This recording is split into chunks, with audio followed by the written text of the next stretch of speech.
Hello नमस्कार राम राम प्यारे साथियों, कैसे हो आप सभी लोग। उम्मीद आप सब लोग अच्छे होंगे और आपकी तैयारी अच्छी खासी चल रखी होगी। तो चलिए आज हम सीडीपी के मोस्ट इम्पोर्टेंट क्वेश्चन करते हैं।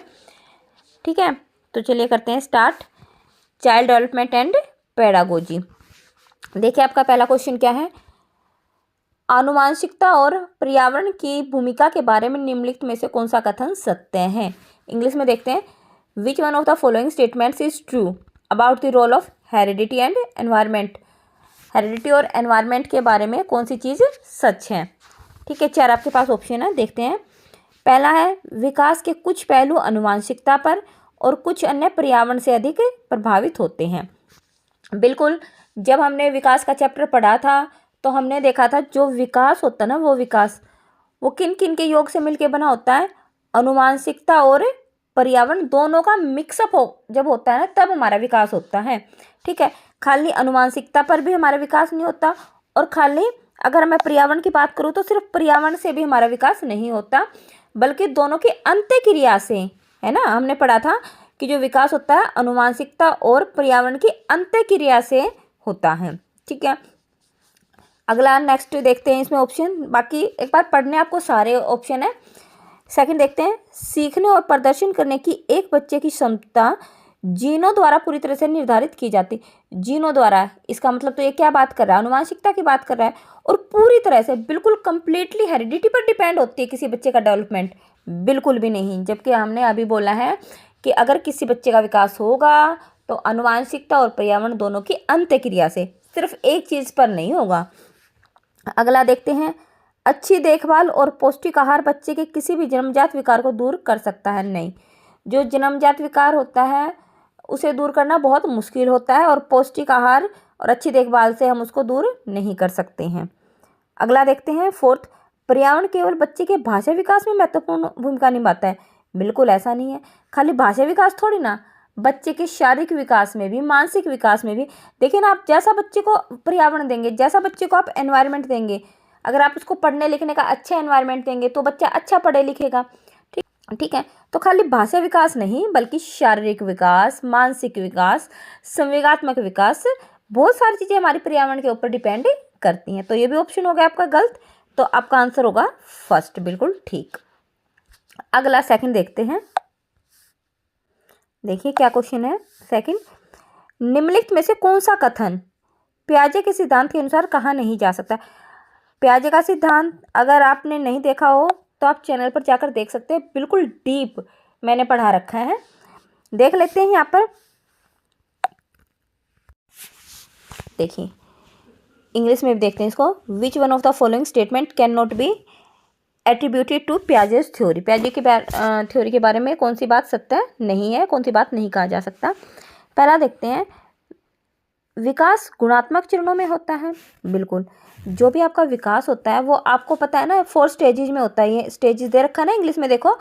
डेवलपमेंट ओकर्स क्वालिटेटिव स्टेजेस, बिल्कुल 4 स्टेजेस दी गई है, बिल्कुल स्टेजेज में होता है। बच्चे अपनी दुनिया के बारे में ज्ञान का निर्माण और उपयोग करते हैं। बिल्कुल, ये दोनों बात अपने पियाजे ने कह रखी है कि बच्चे है ना अपनी दुनिया के बारे में जो ज्ञान का निर्माण है वो स्वयं करते हैं। अगला देखते हैं। निरंतर अभ्यास से अधिगम होता है। देखो, अधिगम के बारे में, लर्निंग के बारे में इन्होंने कुछ भी नहीं कह रखा अपनी थ्योरी के बारे में, क्योंकि इनकी थ्योरी थी किस पर, संज्ञानात्मक विकास पर थी, कॉग्निटिव डेवलपमेंट पर थी। जो लर्निंग थ्योरीज हैं इन पर इन्होंने ज़्यादा काम किया नहीं। तो निरंतर अभ्यास से अधिगम होता है, इस बारे में इन्होंने कोई भी बात नहीं कही है। फोर्थ देखते हैं। बच्चे अपने पर्यावरण पर क्रिया करते हैं। बिल्कुल, इन्होंने बच्चे के विकास के लिए पर्यावरण को भी बहुत इम्पोर्टेंट माना है और इन्होंने ये बात कही कि बच्चे अपने ज्ञान का निर्माण स्वयं करते हैं। और इन्होंने अपने पियाजे के 4 स्टेजेज है ना, 4 स्टेजेज में बांट रखा है। तो ये क्या है, फर्स्ट, सेकंड और थर्ड ऑप्शन ठीक है। इन्होंने पूछ रखा है कौन सा इसमें से सत्य है, नहीं है, कौन सा ठीक नहीं है, तो आपका आंसर हो जाएगा कौन सा रॉन्ग इसमें से, थर्ड। ठीक है, अगला देखते हैं। तो देखिए अपना थर्ड क्वेश्चन देखते हैं। पहले हिंदी में देखते हैं। निम्नलिखित में से कौन सी पूर्व संक्रियात्मक विचार की एक सीमा नहीं है, लिमिटेशन नहीं है। ठीक है, अब इंग्लिश में देखते हैं। Which one of the following is not A limitation of the pre operational thought.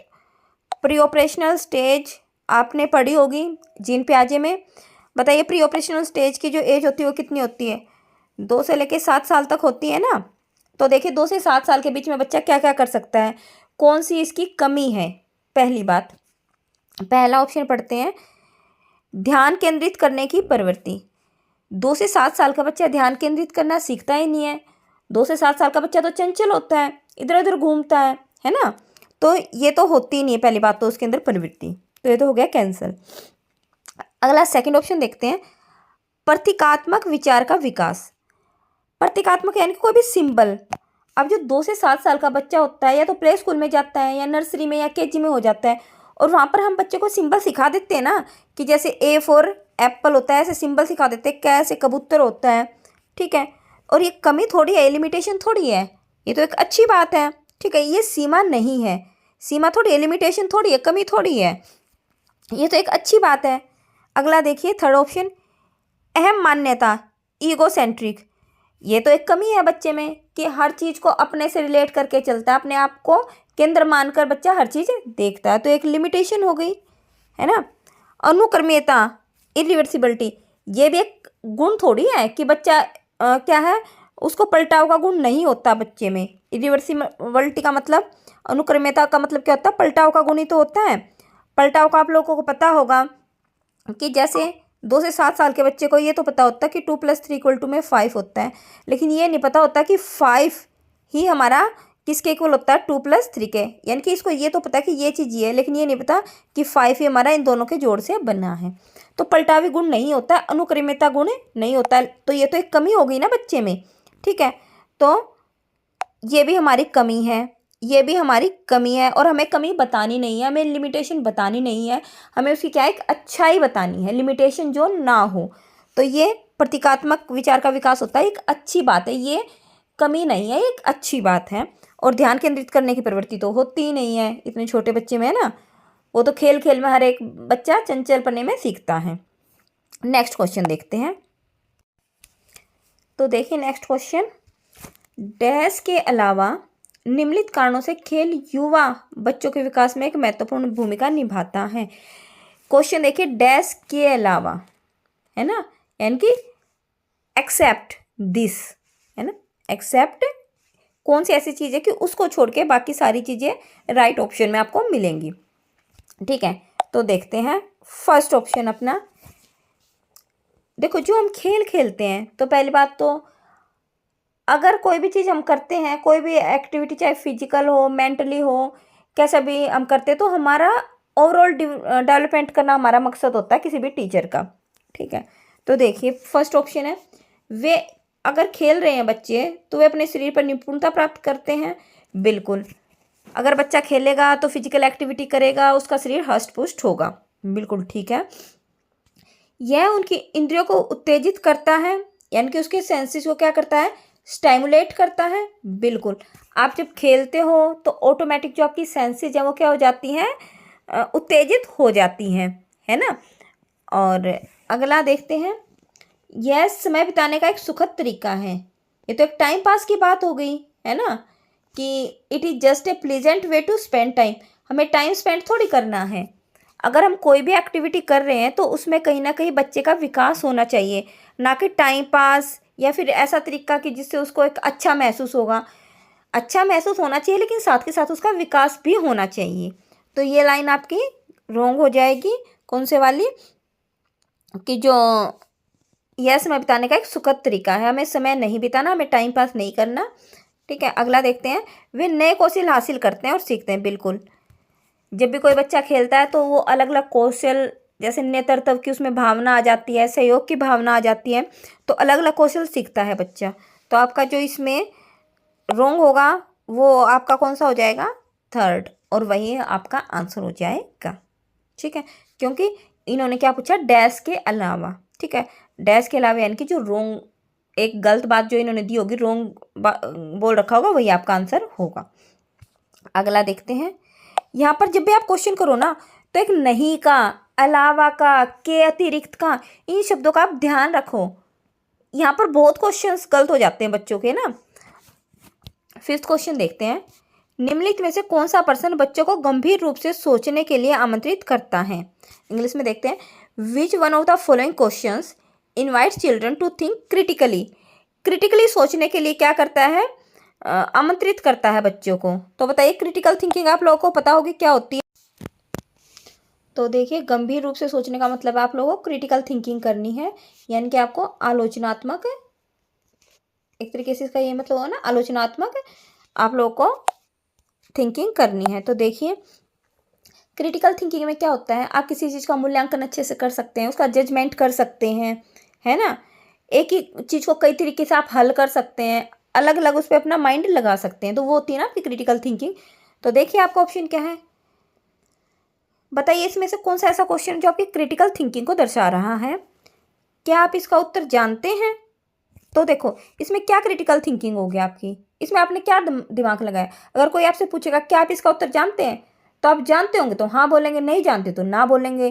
तो इसमें कोई दिमाग तो लगाना नहीं, हाँ या ना ही तो बताना है, तो ये तो होगा ही नहीं। सेकंड देखते हैं, सही जवाब क्या है? क्या क्रिटिकल थिंकिंग है? आपको क्या है, ये बताना है कि सही जवाब क्या है। इसमें भी कोई क्रिटिकल थिंकिंग नहीं है। क्रिटिकल थिंकिंग वो होती है जब आप एक ही क्वेश्चन पे अलग अलग तरीके का माइंड यूज करें, है ना, उसको अलग अलग तरीके से हल करने की कोशिश करें। तो सही जवाब में तो सिर्फ एक ही जवाब होगा, तो वो भी नहीं। थर्ड देखते हैं, क्या आप इसी तरीके की स्थिति के बारे में सोच सकते हैं?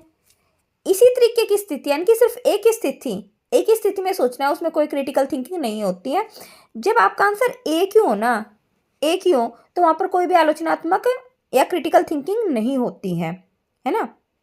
तो एक स्थिति नहीं, अगर ये ऐसे होता कि अनेक स्थितियों से सोच सकते हैं तो हाँ ये हो जाता, लेकिन इन्होंने यहाँ पर क्या देख सकता है, सिमिलर सिचुएशन, एक जैसी सिचुएशन में आपको सोचना, तो ये तो नहीं होगी।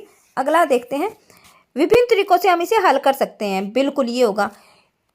क्रिटिकल थिंकिंग जहाँ पर हम लगाएंगे, हम किसी भी क्वेश्चन हो या कोई भी आपकी समस्या हो, उसको हमें डिफरेंट वेज में अलग अलग तरीकों से उसको क्या करना है, हल करने की कोशिश करनी है।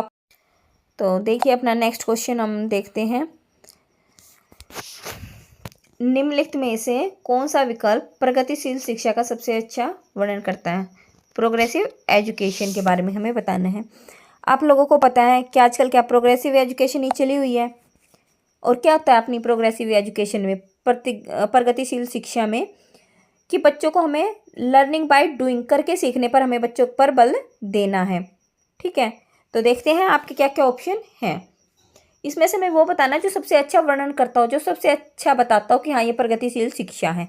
तो चलिए देखते हैं, फर्स्ट ऑप्शन, करके सीखना, लर्निंग बाय डूइंग, बिल्कुल ये तो हमें बच्चे से करवाना ही करवाना है। प्रोजेक्ट विधि, बिल्कुल। सहयोग से सीखना, बिल्कुल। देखो, ये तो तीनों चीज़ हमें लर्निंग बाय डूइंग से भी बच्चे को सिखाना है, प्रोजेक्ट मेथड से भी बच्चे को सिखाना है, और क्या हमें सहयोग से भी सिखाना है बच्चे को, है ना। आपस में क्या है, कोऑपरेटिव लर्निंग भी बच्चों से करवानी है, आपस में एक दूसरे के सहयोग से बच्चे सीखें। अगला देखते हैं, थीमेटिक इकाइयाँ, ठीक है। नियमित इकाई परीक्षण, ठीक है। रैंकिंग, हमें बच्चे को रैंकिंग करनी ही नहीं है, हमें बच्चे को कोई रैंक नहीं देनी कि बच्चा फर्स्ट आया सेकंड आया, कुछ भी रैंक हमें बच्चे को नहीं देनी, रॉन्ग हो गया यहीं पर। थर्ड देखते हैं, व्यक्तिगत अधिगम, बिल्कुल देना हमें बच्चे को। क्षमता समूह बनाना, हमें पहली बात तो बच्चों का ग्रुप बनाना, लेकिन ऐसे नहीं बनाना है कि मतलब सारे अच्छे बच्चे एक ही ग्रुप में हों, क्षमता के अकॉर्डिंग। और अगला देखिए, छात्रों की लेबलिंग, लेबलिंग भी हमें बिल्कुल नहीं करनी है। लेबलिंग ये होता है ना कि हमें किसी बच्चे को ऐसे लेबल करना कि तुम कर नहीं सकते, तुम कमज़ोर बच्चे हो, या किसी बच्चे को बहुत ज़्यादा अप्रिशिएट करना, है ना, कि तुम होशियार हो, तुम अच्छा कर पाओगे, तो हमें लेबल बच्चे को नहीं देना है कुछ भी। ठीक है, तो ये हमारे यहाँ पर हो गया रोंग। अगला देखते हैं, प्रोजेक्ट मेथड होना चाहिए, समता समूह बनाना चाहिए, रैंकिंग फिर से वो रोंग हो गया। हमें बच्चे की रैंकिंग कोई कुछ नहीं देनी, ना तो हमें बच्चे को लेबलिंग करनी है। लेबलिंग समझते हो ना, किसी बच्चे का क्या है, टीचर कुछ भी नाम रख देते हैं कि तुम तो नालायक हो या कुछ भी, हमें ऐसे लेबल नहीं करना है बच्चे को। रैंकिंग हमें बच्चे को नहीं देनी है कि तुम फर्स्ट आए हो सेकंड आए हो, ऐसा कुछ भी हमें नहीं करना है। ठीक है, तो ये ऑप्शन आपके क्या हो जाएंगे, रोंग। तो आपका जो इसमें आंसर होगा, क्या होगा इसका आंसर है फर्स्ट, है ना। हमें प्रगतिशील शिक्षा में बच्चे को करके सीखना, लर्निंग बाय डूइंग से करवाना है, परियोजना विधि से करवाना है, और कोऑपरेटिव लर्निंग हमें बच्चे को करवानी है। अगला देखते हैं, तो देखिए अपना नेक्स्ट क्वेश्चन देखते हैं। पहले इंग्लिश में देखते हैं, which one of the following statements about progressive education, है ना, अभी हमने प्रगतिशील शिक्षा का ही तो किया, प्रोग्रेसिव एजुकेशन का कौन सी स्टेटमेंट है चारों में से ये बताती है कि एजुकेशन इज लाइफ इटसेल्फ, कि क्या है, शिक्षा ही खुद ही क्या है, जीवन है, क्या है, शिक्षा स्वयं ही जीवन है। कौन सी स्टेटमेंट ये बात है बताती है चारों में से? तो देखते हैं चार ऑप्शन क्या क्या है। देखिए पहला ऑप्शन है, स्कूल शिक्षा को यथासंभव लंबे समय तक जारी रखना चाहिए। ये तो कुछ बात ही नहीं हुई कि स्कूलिंग जो एजुकेशन होती है आप उसको जितना उसके लंबे से लंबा, पूरी उम्र थोड़ी ना स्कूलिंग करते रहोगे, तो ये तो बात रॉन्ग हो गई। सेकंड ऑप्शन देखते हैं आपका, स्कूलों की आवश्यकता ही नहीं है, बच्चे अपने जीवन के अनुभव से सीख सकते हैं। ये बात भी ठीक नहीं है, हमें बच्चों को एजुकेशन तो देनी पड़ेगी, स्कूली एजुकेशन से भी बच्चे बहुत कुछ सीखते हैं। ये बात थोड़ी ना है कि सारे बच्चे जीवन से खुद ही एक्सपीरियंस कर करके सीखेंगे।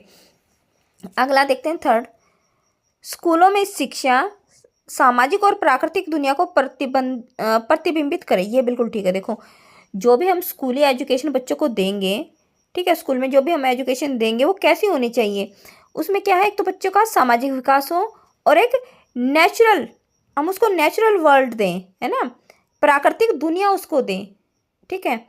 तो ये हमारा आंसर बिल्कुल ठीक होगा।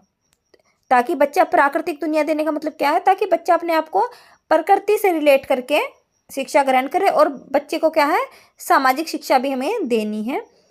अगला फोर्थ ऑप्शन देखते हैं, जीवन सच्चा शिक्षक है। ये भी आपका रॉन्ग हो जाएगा, जीवन सच्चा शिक्षक नहीं है, तो आपका आंसर क्या होगा, थर्ड, ठीक है। अगला देखते हैं। देखिए आपका नेक्स्ट क्वेश्चन क्या कहता है, कोलबर्ग के सिद्धांत के योगदान के रूप में निम्नलिखित में से किसे माना जा सकता है। ठीक है, कोलबर्ग का आप लोगों को पता है कि नैतिक सिद्धांत इन्होंने दिया था, ठीक है। तो देखिए कौन सा ऑप्शन इसमें से सही हो सकता है। चार ऑप्शन देखते हैं। उनके सिद्धांत ने संज्ञानात्मक परिपक्वता और नैतिक परिपक्वता के बीच एक सहयोग का समर्थन किया है, ठीक है।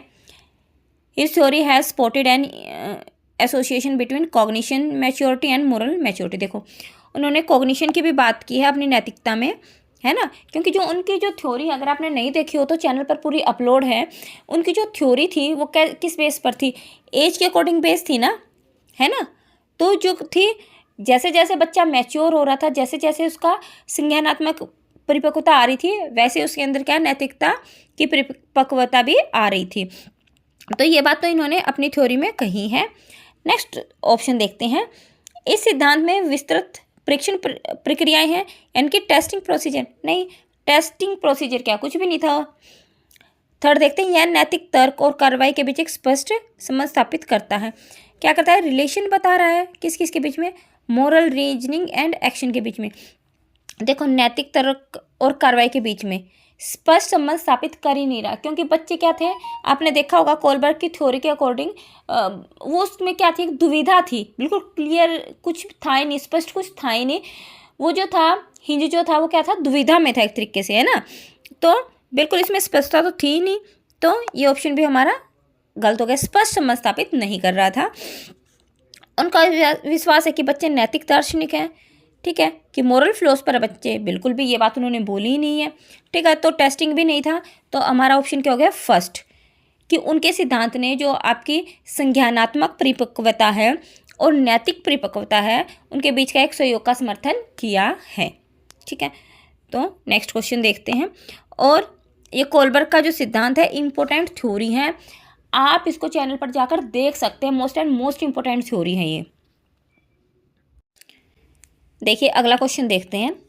निकटवर्ती विकास का सिद्धांत, जोन ऑफ प्रोक्सिमल डेवलपमेंट, किन्होंने दिया है, अपना वाइगोत्स्की जी का है ना, ठीक है। सामाजिक अपना सिद्धांत है, तो देखिए वो किस क्षेत्र को संदर्भित करता है। पहला देखते हैं अपना, उस क्षण को जब अधिकतम विकास संभव हो। दूसरा है उस विकासात्मक क्षण को जब बच्चा सीखने की पूरी जिम्मेदारी लेता है। थर्ड देखते हैं, एक संदर्भ को जिसमें बच्चे सहयोग के सही स्तर के साथ कोई कार्य लगभग स्वयं कर सकते हैं। और फोर्थ है उस सीखने के बिंदु को जब सहयोग वापस लिया जा सकता है। बताइए कौन सा ऑप्शन आपका ठीक होगा। देखिए अपने वाइगोत्स्की जी ने क्या कहा था कि सपोज करो बच्चा अभी यहाँ पर है, लेकिन उसके अंदर पोटेंशियल इतना है, एनर्जी इतनी है कि वो यहाँ तक कर सकता है। अभी हाल फिलहाल वो यहाँ पर है। तो हमें बच्चे को क्या करना है, स्कैफोल्डिंग देनी है, सहारा देना है। बच्चे करेगा खुद से, ठीक है, लेकिन हमें उसे क्या करना है, सिर्फ थोड़ी गाइडेंस देनी है, सहारा देना है, ठीक है। तो देखिए आपका जो ऑप्शन जो थर्ड है वो क्या कह रहा है, एक संदर्भ को, कॉन्टेक्स्ट को, जिसमें बच्चे सहयोग से सही सतर यानी कि यहाँ तक कोई कार्य लगभग स्वयं कर सकते हैं। तो आपका आंसर क्या हो जाएगा, इसमें थर्ड आपका आंसर हो जाएगा। हमें क्या करना, बच्चे को सिर्फ सहारा देना है और बच्चा इसमें क्या खुद से काम करेगा। अगला देखते हैं। देखिए एक उभयलिंगी व्यक्तित्व यानी कि एक एंड्रोजिनस पर्सनैलिटी। देखो उभयलिंगी व्यक्तित्व क्या होता है, मैं आपको बता दूं, इसमें क्या होता है, जो पुरुष और स्त्री होते हैं ना, उसके जो भी गुण होते हैं ना, वो क्या होते हैं, बिल्कुल बैलेंस टाइप के होते हैं। उसकी पर्सनैलिटी कैसी बोली जाती है, उभयलिंगी पर्सनैलिटी बोली जाती है, ठीक है, एंड्रोजिनस पर्सनैलिटी बोली जाती है। यानी कि जिसके अंदर क्या हो, पुरुष और स्त्री के जो गुण होते हैं उनमें क्या हो, बिल्कुल बैलेंस टाइप में एडजस्ट हो, ठीक है। तो देखते हैं इसका आंसर क्या हो सकता है। पहला आंसर, स्त्री लक्षणों वाले पुरुषों को संदर्भित करता है, बिल्कुल भी नहीं। मैंने अभी बोला स्त्री और पुरुष दोनों के क्या है, ट्रेट्स बैलेंस होंगे, इसमें गुण बैलेंस होंगे। में आमतौर पर माने गए मर्दाना और स्त्री गुणों का एडजस्टमेंट होता है, ठीक है, बिल्कुल ये हो सकता है। में आमतौर पर माने गए मर्दाना और स्त्री पुरुषों का समायोजन होता है। हाँ, इसमें दोनों का समायोजन होता है, लेकिन फिर भी आगे अपने ऑप्शन देखते हैं। जो एंड्रोजिनस पर्सनालिटी में दृढ़ और अहंकारी नहीं, दृढ़ और अहंकारी का तो उसमें कुछ मतलब ही नहीं होता है। फोर्थ है, समाज में प्रचलित रूढ़िवादी लिंग भूमिकाओं का पालन करते नहीं। तो देखिए जिसकी एंड्रोजिनस पर्सनैलिटी होगी उसके अंदर आपकी मैस्कुलिन और फेमिनिन ट्रेट्स का क्या होगा, एक तरीके से बैलेंस होगा, ठीक है। अगला देखते हैं। देखिए बच्चे डैश को छोड़कर अन्य सभी के द्वारा लिंग भूमिकाएं ग्रहण करते हैं। इंग्लिश में देखते हैं, children acquire gender roles through all of the following except. Except बताना है हमें, ठीक है, यानी कि 3 ऑप्शन आपके ठीक होंगे और एक आपका रोंग होगा, और जो रोंग होगा वही आपका आंसर मिलेगा, क्योंकि हमें इसके सिवाय पूछ रखा है। तो देखो पहली बात, मीडिया, बिल्कुल जो मीडिया होता है आपका लिंग भूमिका में इम्पोर्टेंट रोल प्ले करता है ना, कि भाई आजकल की चाहे लड़कियों का ही ज़्यादा इंपॉर्टेंस दे लें या लड़कों को भी, लेकिन मीडिया इसमें महत्वपूर्ण भूमिका निभाता है। क्योंकि आपने कई जगह कोट भी देखे होंगे कि आजकल की लड़कियां लड़कों से कम नहीं है, तो ये क्या हो गया, एक तरीके से क्या है, जेंडर बायस ही दिखा रहा है ना। तो मीडिया बिल्कुल करता है। समाजीकरण तो करता ही करता है, समाज तो डिसाइड करता ही है कि ये लड़का है ये लड़की है, ये तो आपको पता ही होगा अपने आस पड़ोस में भी जब आप देखते हैं। सांस्कृतिक कल्चर जिसका जैसा होता है वहाँ पर उसको ज़्यादा इंपॉर्टेंस दी जाती है कि भाई ये लड़का है ये लड़की है। अब फोर्थ है ट्यूशन। ट्यूशन का इसमें कोई रोल नहीं होता है, तो बच्चे ट्यूशन को छोड़कर अन्य सभी के द्वारा लिंग भूमिकाएं ग्रहण करते हैं। तो आपका आंसर हो जाएगा फोर्थ। अगला देखते हैं। जो आपके स्टैंडर्ड टेस्ट होते हैं यानी कि जो मानकीकृत परीक्षण होते हैं उनकी आलोचना में से एक है। देखो जब हमने बुद्धि के टेस्ट की बात की थी तब वहाँ पर हमने इसकी आलोचना भी की थी वीडियो में ना, तो देखते हैं उनमें से क्या हो सकता है। वे मुख्य रूप से मुख्य धारा की संस्कृति का प्रतिनिधित्व करते हैं और इसलिए पक्षपाती हैं। देखो ये जितने भी टेस्ट बनाए गए हैं, किसी ने भी, जो इंसान जहाँ का होगा, जिस कंट्री का होगा, जिस कल्चर का होगा, उसका कुछ ना कुछ उसके ऊपर इफेक्ट पड़ता ही पड़ता है, ठीक है।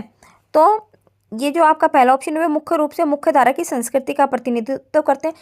तो हम भी जिस एनवायरनमेंट में रहते हैं या कोई भी इंसान जिस एनवायरनमेंट में रहता है, जिस कल्चर में रहता है, तो उस इंसान पर उसका प्रभाव रहता ही रहता है। तो इसलिए जो बुद्धि के टेस्ट या कोई भी टेस्ट जब होते हैं, स्टैंडर्ड जो आपके टेस्ट होते हैं, तो उनमें भी कहीं ना कहीं कल्चर का प्रभाव देखने को मिलता है, ठीक है। तो वैसे तो आपका आंसर फर्स्ट ही होना चाहिए। वे मुख्य रूप से मुख्य धारा की संस्कृति का प्रतिनिधित्व करते हैं और इसलिए पक्षपाती हैं। हाँ, इसलिए इनको क्या पक्षपाती बोला जाता है ना। अपने इंडिया के कल्चर में, अमेरिका के कल्चर में या अलग अलग देशों के कल्चर में अलग अलग डिफरेंस होता है, ठीक है। सेकंड देखते हैं, उनकी भाषा को समझना मुश्किल है। ये तो नहीं हो सकता, क्योंकि आजकल तो आपको पता है इतना टेक्नोलॉजी अपग्रेड हो चुकी है कि हम किसी भी लैंग्वेज को समझ सकते हैं, है ना, ट्रांसलेट भी कर सकते हैं।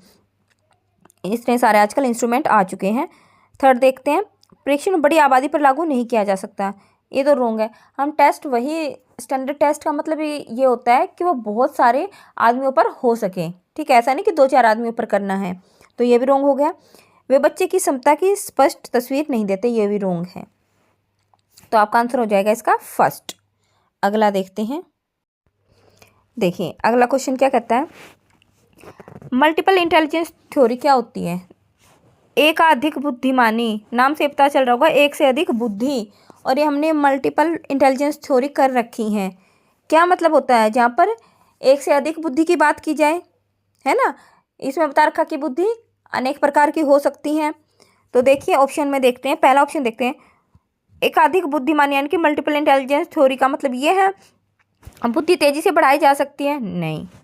बुद्धि कई प्रकार की हो सकती है, हाँ, ये बात मल्टीपल इंटेलिजेंस थ्योरी कहती है कि बुद्धि कई प्रकार की होती है, और हमने पढ़ी भी है ना, अपने गार्डनर जी की पढ़ी हैं, कितनी सारी हमने पढ़ी हैं, स्पीयरमैन की पढ़ी हैं। तो वे क्या सारी मल्टीपल इंटेलिजेंस थ्योरी तो हैं जिसमें बुद्धि कई प्रकार की होती है, ये बात बता रखी है। थर्ड देखते हैं, पेपर पेंसिल परीक्षण सहायक नहीं, ये बात इन्होंने कहीं नहीं बोली।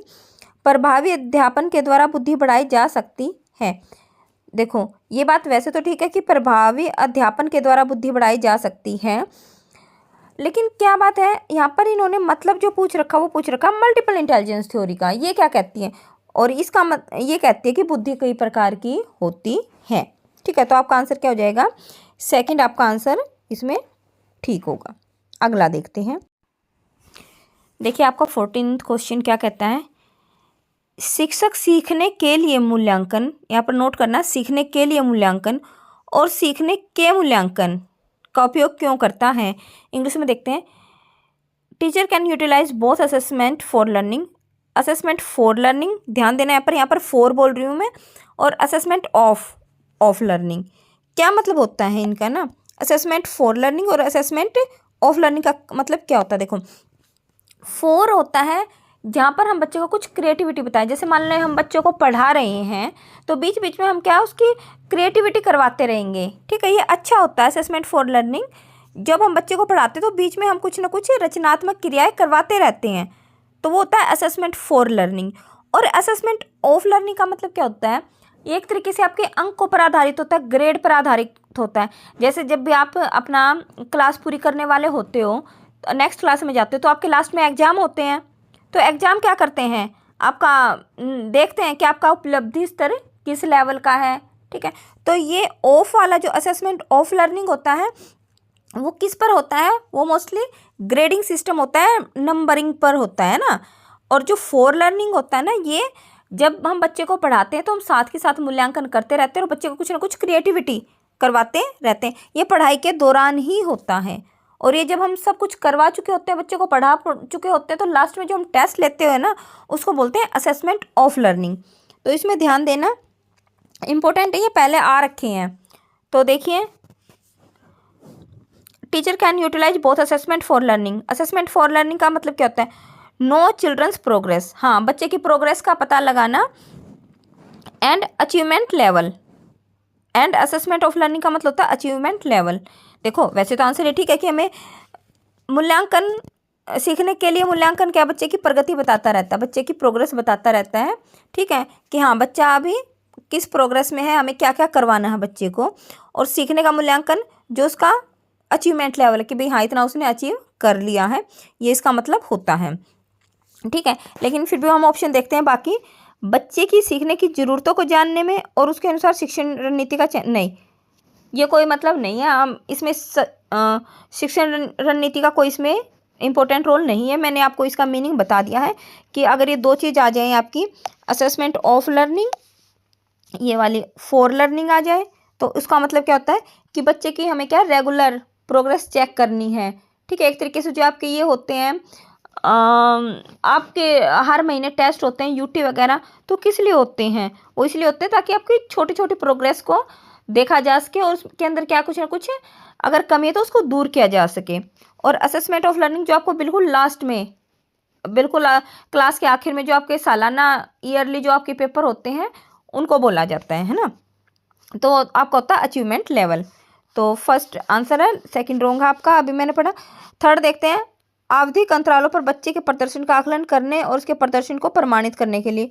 बिल्कुल भी आवधिक assess child's performance at periodic intervals and उसकी हमें परफॉर्मेंस को थोड़ी ना वो प्रमाणित करना है कि हाँ हमें लेवल थोड़ी लगाना है किसी बच्चे पर, तो ये रॉन्ग हो गया। 4 देखते हैं, monitor children's progress and set appropriate goals to fill. नहीं, देखो हमें सिर्फ इनका मतलब बताना था और मतलब मैंने बता दिया कि इनका ये मतलब होता है, बाकी सारे आपके क्या है रॉन्ग है। और इसका आंसर क्या हो जाएगा आपका, फर्स्ट आपका इसका आंसर हो जाएगा। और ये इंपॉर्टेंट है, ध्यान दे लेना, ठीक है। तो अगला देखते हैं। देखिए अगला देखते हैं, निम्नलिखित में से कौन सा सतत और व्यापक मूल्यांकन यानी कि CCE, आजकल आप लोगों को पता होगा CC पैटर्न ही चला हुआ है ना। तो क्या कहता है ये CC पैटर्न, देखिए ऑप्शन देखते हैं आपके, कॉन्टिन्यूस एंड कॉम्प्रिहेंसिव इवेल्युएशन यानी कि CCE क्या होता है ये। इसे भारत के शिक्षा के अधिकार अधिनियम द्वारा अनिवार्य किया गया, बिल्कुल। अभी हमारी एजुकेशन का एक हिस्सा बन चुके हैं, बिल्कुल है ये फर्स्ट। यह शिक्षण अधिगम प्रक्रिया का एक अभिन्न अंग है, हाँ बिल्कुल है। यह विभिन्न शिक्षा क्षेत्रों में बच्चे की अचीवमेंट पर केंद्रित है, बिल्कुल। ये क्या करते हैं, बार बार इवेल्युएशन करते रहते हैं बच्चों का, कॉन्टिन्यूस इवेल्युएशन चलता रहता है बच्चों का, तो बिल्कुल है ये।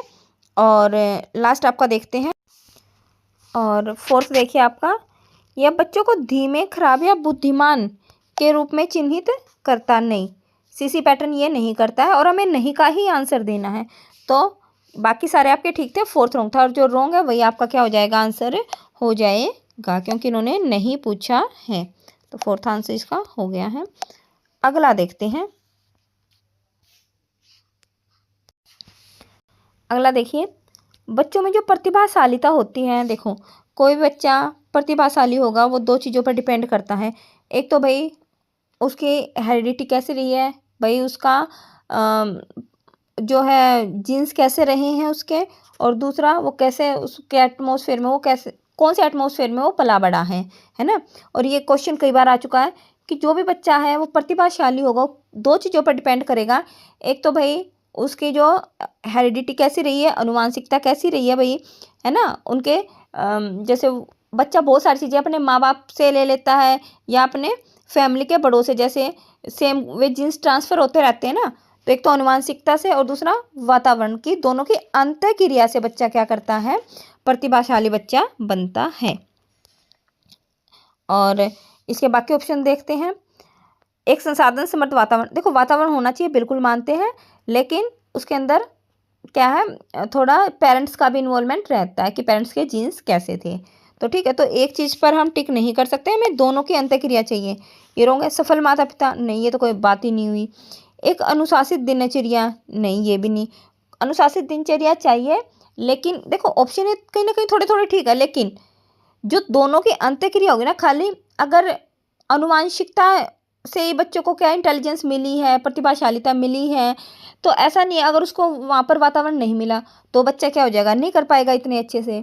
अगर उसको वातावरण मिला है लेकिन उसमें क्या अनुवांशिकता से वे गुण नहीं आए इतने अच्छे से, तो वो बच्चा भी बहुत ज़्यादा सफल नहीं हो पाएगा।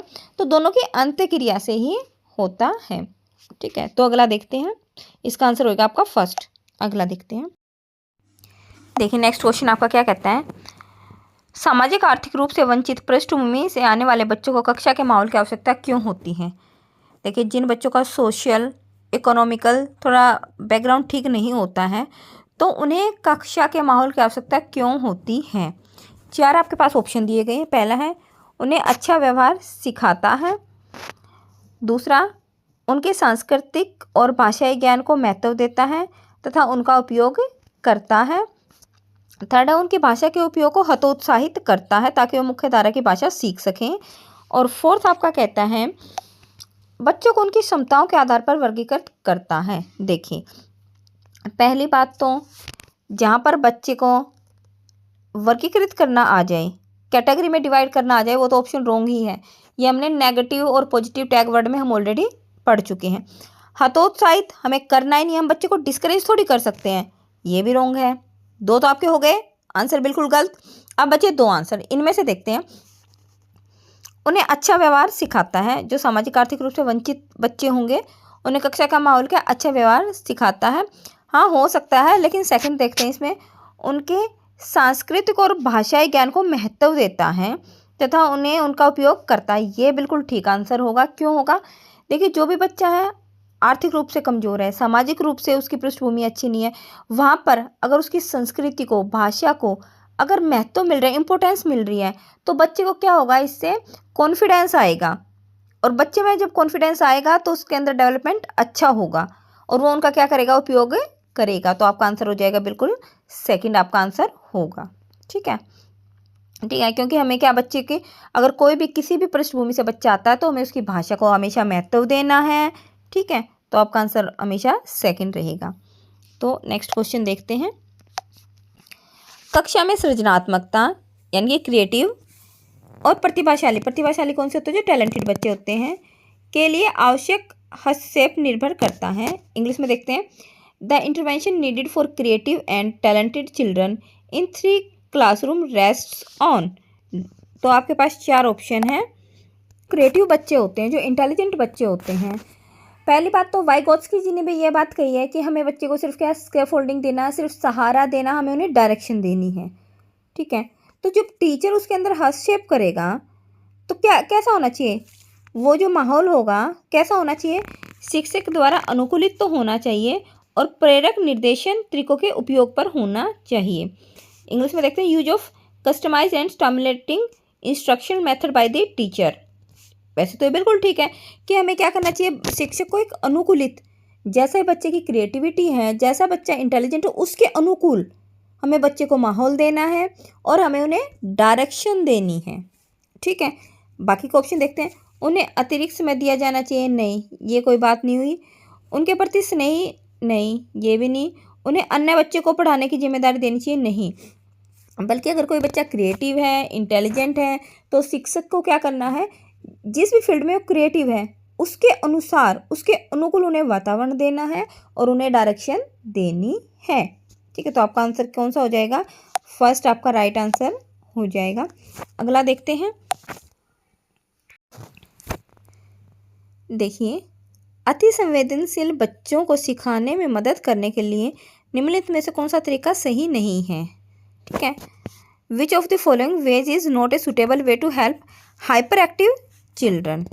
ठीक है, तो देखते हैं क्या क्या आपके पास आंसर हैं। एक कार्य को छोटे और प्रबंधनीय खंडों में तोड़ना। सेकंड आपके पास ऑप्शन है अधिगम के वैकल्पिक तरीकों की पेशकश। थर्ड, उनके दैनिक कार्यक्रम में शारीरिक गति का समावेशन। और फोर्थ है बेचैन होने पर हमें उन्हें फटकार लगानी है। पहली बात तो मैं आपको बता दूं, फटकार लगाना, दंड देना, ये सारे नेगेटिव टैग वर्ड हैं, है ना। तो फटकार लगाना वैसे तो यही हो गया नेगेटिव, नहीं करना, हमें फटकार लगानी नहीं है बच्चों को। ठीक है, तो वैसे तो आपका आंसर यहीं पे हो जाना चाहिए फोर्थ, क्योंकि नहीं पूछ रखा इन्होंने ना, यहाँ पर नहीं होना चाहिए। तो फोर्थ, फटकार नहीं लगा सकते हम बच्चे को। बाकी आप तीनों ऑप्शन देखिए, हमें क्या, कार्य को बिल्कुल छोटे छोटे हिस्सों में तोड़ तोड़ कर बच्चे को देना चाहिए। ऐसा नहीं कि हम सारा काम एक ही बार में दे दें ना, हम बच्चों को हमेशा थोड़ा थोड़ा काम ही तो देते हैं ना डेली बेसिस पर। अधिगम के लिए वैकल्पिक तरीकों की पेशकश, बिल्कुल हमें अलग अलग तरीके से बच्चों को पढ़ाना चाहिए ताकि बच्चे की नॉलेज डेवलप हो। उनके दैनिक कार्यक्रमों में हमें फिजिकल एक्टिविटी भी शामिल करनी चाहिए। तो तीनों ऑप्शन आपके क्या है, बिल्कुल ठीक है, लेकिन हमें नहीं का आंसर देना है, तो फोर्थ है। ठीक है, और यहाँ पे ध्यान भी दे लेना, नेगेटिव टैग वर्ड आ चुका है, फटकारना, डांटना। अगला देखते हैं। देखिए, अगला क्वेश्चन क्या कहता है, अलग अलग सोच वाले, ठीक है, डाइवर्जेंट थिंकिंग वाले। यहाँ पर देखिए डाइवर्जेंट थिंकिंग, और आपको एक बात बता दूँ, डाइवर्जेंट थिंकिंग क्या होती है, हम एक ही चीज़ को, जैसे मान लो कोई एक चीज़ है, उसको अलग अलग तरीके से सोचेंगे, उसके बहुत सारे आइडिया लेके आएंगे, ये होती है डाइवर्जेंट थिंकिंग, है ना। एक ही क्वेश्चन के अलग अलग आंसर। तो और डाइवर्जेंट थिंकिंग जो होती है हमेशा सृजनात्मकता से रिलेटेड होती है। तो अलग अलग प्रकार का सोचने वाला पैटर्न कौन से बच्चों की पहचान करता है, विकलांग की बिल्कुल भी नहीं, डिसलेक्सिया की बिल्कुल भी नहीं, क्रिएटिविटी की करता है। अभी मैंने बोला क्रिएटिव थिंकिंग हमारी क्या होती है, एक तरीके की डाइवर्जेंट थिंकिंग होती है, किसी भी एक चीज़ को अलग अलग तरीके से सोल्व करने की कोशिश करना, है ना। तो हमारी इसका आंसर हो जाएगा अपना क्या, थर्ड हमारा इसका आंसर हो जाएगा। नेक्स्ट देखते हैं। देखिए नेक्स्ट क्वेश्चन क्या कहता है, निम्नलिखित में से कौन सा शिक्षक द्वारा कक्षा में बच्चों के लिए समस्या हल करने का तरीके का वर्णन नहीं करता है। यहाँ पर ध्यान देना, नहीं की बात कर रखी है ना, नोट की। तो आपके 3 आंसर ठीक होंगे और जो आंसर ठीक होंगे उस पर आपने टिक करना नहीं है। जो आंसर आपका रॉन्ग होगा वही आपका क्या है, ऑप्शन ठीक होगा। तो देखिए क्या क्या है ऑप्शन में, देखते हैं। ठीक है, तो क्वेश्चन मेरे ख्याल से आप लोग को आया होगा समझे कि शिक्षक द्वारा कक्षा में बच्चे के लिए समस्या हल करने के लिए कौन सा तरीका सही नहीं है। पहला है किसी विशेष समस्या को हल करने के बारे में अपनी विचार प्रक्रियाओं पर चर्चा करना, है ना। तो अगर कोई भी विशेष समस्या उसको हम हल करेंगे तो हमें उस पर विचार विमर्श, अपनी क्या प्रक्रिया कुछ तो देनी पड़ेगी ना। ठीक है, अपनी प्रतिक्रिया वगैरह देनी पड़ेगी। तो ये आंसर तो आपका ठीक है। सेकंड, कुछ हल करते समय गलतियों को करने के प्रति ईमानदार रहना। जब हम कुछ भी अगर हम सॉल्यूशन करते हैं तो देखो कोई भी, मैं आपको बता दूं, अगर कोई भी बच्चा अगर गलती कर रहा है तो हमें गलती को हमेशा पॉजिटिव वे में ही लेना है और उसे हमें गलती को दूर करने की कोशिश करनी है। ठीक है, तो ये भी होगा। थर्ड देखते हैं, सोच विचार परीक्षण और विभिन्न उत्तरों जैसी शब्दावली का प्रयोग करना। देखो बिल्कुल हमें वहाँ पर सोचना है, थिंकिंग करनी है, विचार विमर्श हर चीज़ करनी है।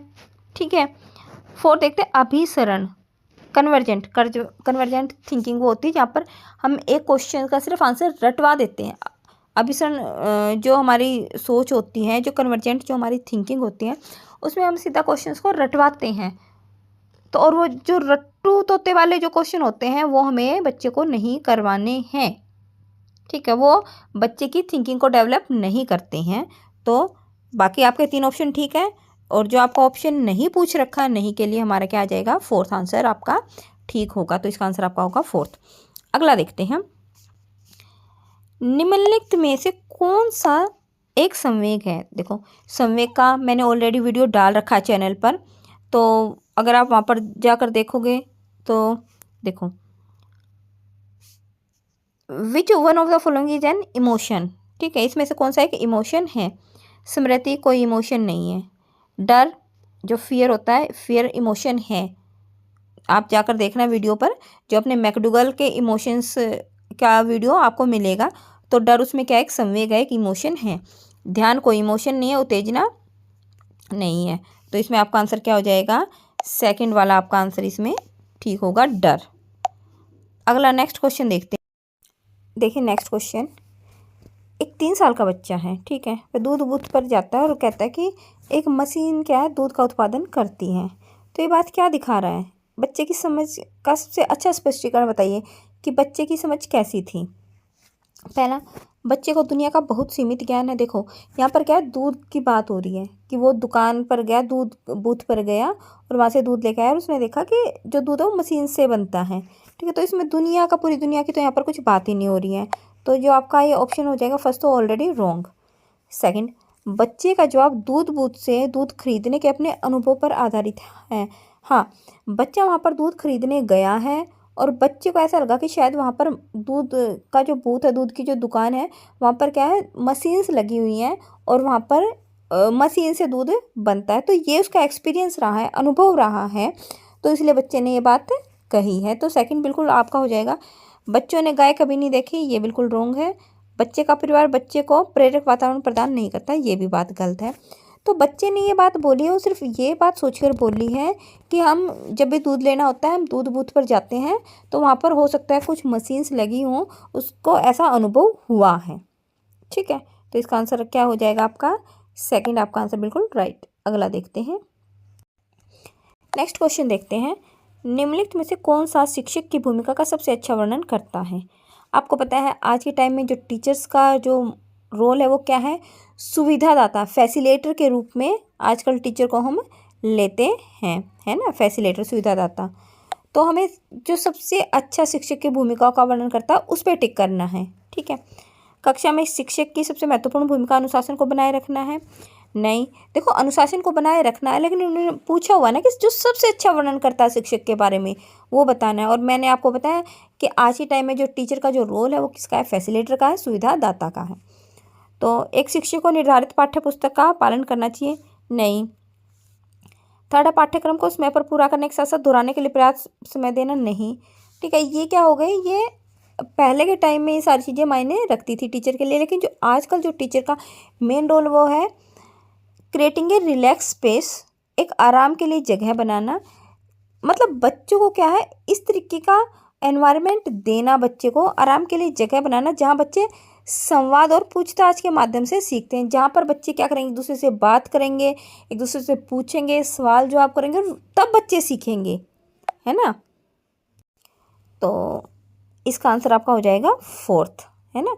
क्रिएटिंग ए रिलैक्स स्पेस, बच्चे का बिल्कुल अच्छा रिलैक्स स्पेस हमें बच्चे को देना है, जहाँ पर बच्चा की थिंकिंग बढ़े और बच्चे क्या एक दूसरे से सवाल जवाब करे, पूछताछ करे और उसके माध्यम से सीखें।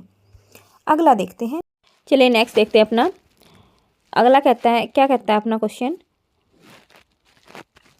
निम्नलिखित में से कौन सी कक्षा स्मृति शिक्षा रिच लर्निंग किसको रिच लर्निंग को प्रोत्साहित करती है।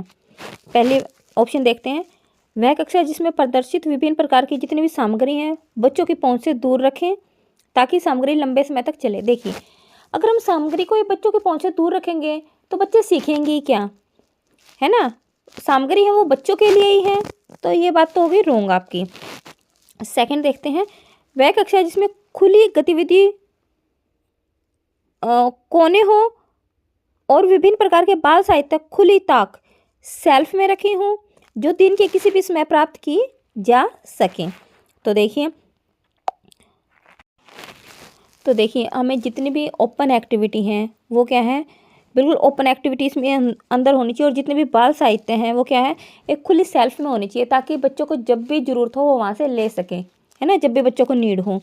तो ये बिल्कुल ठीक होगा। बाकी भी ऑप्शन देख लेते हैं, अलमारी में अच्छी तरह संगठित सामग्री वाली कक्षा जहाँ सामग्री को सप्ताह में एक बार मुक्त खेल के लिए बाहर लाया जाता है, यानी कि पूरे 1 वीक में सिर्फ एक ही बार वो आपको मिलेंगी, तो ये तो रॉन्ग हो गया। बच्चे को तो डेली एक्टिविटी करनी है, डेली क्या, बच्चे को जब भी नीड होगी, जब भी जरूरत होगी तभी ले सकता है बच्चा। तो 4th, पाठ्य पुस्तक सामग्री द्वारा संचालित संरचित और योजनाबद्ध अधिगम वाली कक्षा। पाठ्य पुस्तक सामग्री, हम सिर्फ बुक के ऊपर बेस्ड बच्चों को शिक्षा नहीं दे सकते, तो ये तो ऑटोमेटिक वैसे ही रॉन्ग हो गया। ये 1 वीक वाला भी रॉन्ग हो गया। हमें बच्चों की पहुंच से दूर रखनी है सामग्री, ये भी रॉन्ग हो गया। हमें बच्चों के लिए तो सामग्री रखनी है, अगर हमें उन्हीं से दूर रख देंगे तो फिर पढ़ाएंगे क्या। तो आपका आंसर क्या हो जाएगा, सेकंड आपका राइट आंसर होगा। अगला देखते हैं, देखिए जो पाठ्य पुस्तक है, जो बुक्स हैं आपकी टेक्स्ट बुक्स हैं जो की भूमिका का सबसे अच्छा वर्णन कौन सा ऑप्शन कर रहा है। ठीक है, कि कहने का मतलब ये है कि पाठ्य पुस्तक क्या है ये हमें बताना है। पहला ऑप्शन है, वे कक्षा में उपलब्ध संसाधन और संदर्भ सामग्री में से एक है। देखो बिल्कुल, जो बुक्स को है ना हमें क्या लेना है, एक तरीके के संसाधन के रूप में लेना, रिसोर्सेज के रूप में लेना है। ठीक है, वो क्या एक संसाधन के रूप में होता है, पाठ्य पुस्तक रिसोर्स के रूप में होता है। फिर भी ऑप्शन देख लेते हैं, वे एक राज्य या राष्ट्र में अधिगम में एक रूपता बनाए रखती है। ऐसा कुछ भी नहीं है। आप देखोगे कि हर एक राज्य में अलग अलग अपना पैटर्न फॉलो होता है, ठीक है ना, सबका स्टेट का अपना अपना होता है। ठीक है, तो ये तो रॉन्ग हो गया। वे अध्ययन के पाठ्यक्रम के बारे में शिक्षकों और माता पिता को मार्गदर्शन प्रदान करते हैं। इन्होंने कहा सबसे अच्छा वर्णन करना है। ठीक है, तो सबसे अच्छा वर्णन तो यही होगा कि वो क्या है, एक तरीके के संसाधन है, उपलब्ध संसाधन है, और एक तरीके की सामग्री है जिससे हमें ज्ञान मिलता है। ठीक है, 4 देखते हैं, वे संसाधन रहित तो होगा ही नहीं, हमने माना ही उनको संसाधन है ना। तो यहाँ पर आपका आंसर क्या हो जाएगा, फर्स्ट, कि बुक्स हमारी क्या है। ये क्वेश्चन आया हुआ कई बार, और ध्यान में रखना बुक्स आपके हमेशा रिसोर्स होती हैं, संसाधन होती हैं, वहाँ से आप अपना ज्ञान प्राप्त कर सकते हैं, एक तरीके की सामग्री है वो। अगला देखते हैं, नेक्स्ट क्वेश्चन, राष्ट्रीय पाठ्यचर्या या फ्रेमवर्क यानी कि NCF नेशनल करिकुलम फ्रेमवर्क 2005 ने अपनी समझ डैश से प्राप्त की है। पहली बात तो 2005 जो आपका NCF 2005 हमेशा ध्यान में रखना किसके ऊपर बल देता है, किसके ऊपर ज़्यादा फोकस करता है, हमेशा कंस्ट्रक्टिविज्म पर, रचनावाद पर फोकस करता है। ठीक है, तो यही आपका आंसर यहाँ पर हो जाएगा, ऑप्शन नंबर 3, NCF 2005 रचनावाद पर ज़्यादा बल देता है। अगला क्वेश्चन देखते हैं, देखिए नेक्स्ट क्वेश्चन आपका, कक्षा में बच्चों को प्रेरित समझा जाना चाहिए कि वो मोटिवेटेड हैं, प्रेरित हैं। कब समझा जाएगा, वे अच्छी तरह से वर्दी पहन कर आएँ, वे कक्षा में, सेकंड है, वे कक्षा में अनुशासन बनाए रखें, वे सभी नियमित उपस्थिति में रहें, और 4th वे शिक्षक से स्पष्टीकरण पूछें, प्रश्न पूछें। तो देखिए, अगर कोई भी बच्चा क्वेश्चन अगर किसी भी टीचर से पूछ रहा है, क्वेश्चनिंग कर रहा है, तो हमें इसको बड़े ही पॉजिटिव वे में लेना चाहिए। क्योंकि देखो, बच्चा कोई भी क्वेश्चन जब पूछता है, जब उसको उसके लिए समझने की ज़रूरत हो, वो चाहता है कि मैं इस चीज़ को और ज़्यादा समझूं, तभी वो बहुत ज़्यादा क्वेश्चनिंग करता है। तो जो क्वेश्चनिंग होता है ना, हमेशा पॉजिटिव वे होता है। अगर कोई बच्चा प्रश्न पूछता है तो हमेशा उसको सकारात्मक पहलू उसका हमें मानना चाहिए। ठीक है, तो बच्चा मोटिवेटेड है कब समझा जाएगा, जब वो टीचर से उससे रिलेटेड कुछ क्वेश्चन करेगा। ठीक है, उससे स्पष्टीकरण पूछेगा टीचर से कि सर ऐसा क्यों है ना, उसमें इंटरेस्ट लेगा, इसका मतलब ये है। ठीक है, और वो इंटरेस्ट कब लेगा, जब वो क्वेश्चन पूछेगा। अगला देखते हैं 29वां क्वेश्चन। निम्नलिखित में से कौन सा बच्चों में अधिगम में सुधार करने के लिए सबसे अधिक उपयुक्त है? हमें बच्चे की लर्निंग में क्या सुधार करना है, तो बताइए, 4 ऑप्शन है, कौन सा सबसे बेस्ट माना जाएगा। पहला है नियमित मूल्यांकन, परीक्षा आयोजित की जानी चाहिए। सेकंड है शिक्षक को अलग अलग उदाहरण और चित्रों का उपयोग करके विषय की व्याख्या करनी चाहिए। व्याख्या, देखो जहाँ पर लेक्चर की बात आ जाए ना, व्याख्या की बात आ जाए, तो वो आंसर तो ऑटोमेटिक ही रॉन्ग हो जाता है ना। हमने नेगेटिव टैग वर्ड में पढ़ा है, हमें व्याख्या नहीं करनी है। कक्षा में सभी प्रकार की शिक्षण सामग्री होनी चाहिए, लेकिन आप ये ध्यान में रखना, हमें पूछा गया जो सबसे अच्छा है, सबसे अधिक उपयुक्त है। फोर्थ है शिक्षक को वास्तविक जीवन स्थितियों पर बच्चों को एक दूसरे के साथ बातचीत करने में मदद करनी चाहिए। बिल्कुल, हमें क्या करना है, बच्चे को वास्तविक जीवन से जोड़ना है। ठीक है, हमें बच्चे को सहयोग की भावना से पढ़ाना है, परस्पर बातचीत करके पढ़ाना है। ये सारे जब आप पॉजिटिव नेगेटिव टैग वर्ड वाला वीडियो देखोगे ना, आपको समझ में आ जाएगा।